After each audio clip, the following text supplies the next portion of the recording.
na hiyo mafuta inapitia Kenya ikienda Uganda.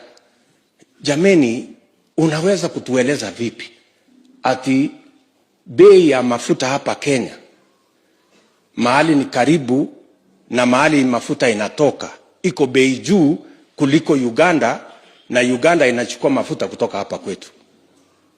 That is the explanation that Kenyans want to know. The corruption cartel at the Ministry of Petroleum should explain to Kenyans why dealers have increased their profits from 9 shillings to 12 shillings. Why the ministry is protecting the whole market and operates now like a cartel that is hurting the ordinary people of Kenya, to the extent that fuel products in Kenya are more expensive than fuel products in Uganda, and yet the same fuel products come from the same destination, pass through Kenya before you go to Tanzania, or even you go to Uganda.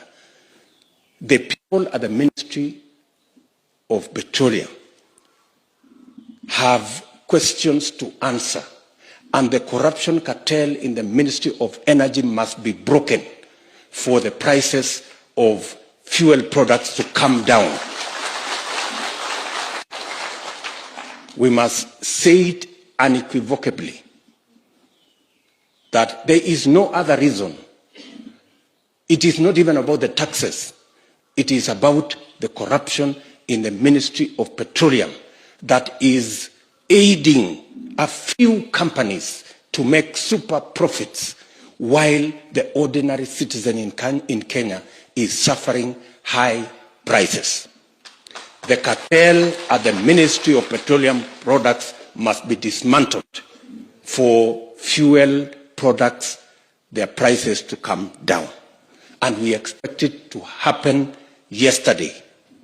We do not expect it to continue, because there is no reason why fuel products in Kenya are higher in terms of price than in our neighboring countries, yet the fuel products pass through Kenya to those other countries. So watu wasiendelee kutupigisha story ati imekosekana mtu ya kujibu. Inakosekana mtu ya kujibu namna gani?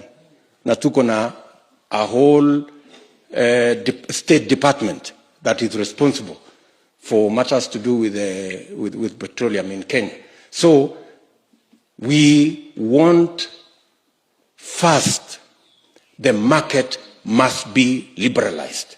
We cannot continue to have a market that is protected for the benefit of a few people making super profits and millions of Kenyans suffering at the hands of a few companies that are making super profits and are being protected by a cartel at the Department of Petroleum in the Ministry of Petroleum and Mining.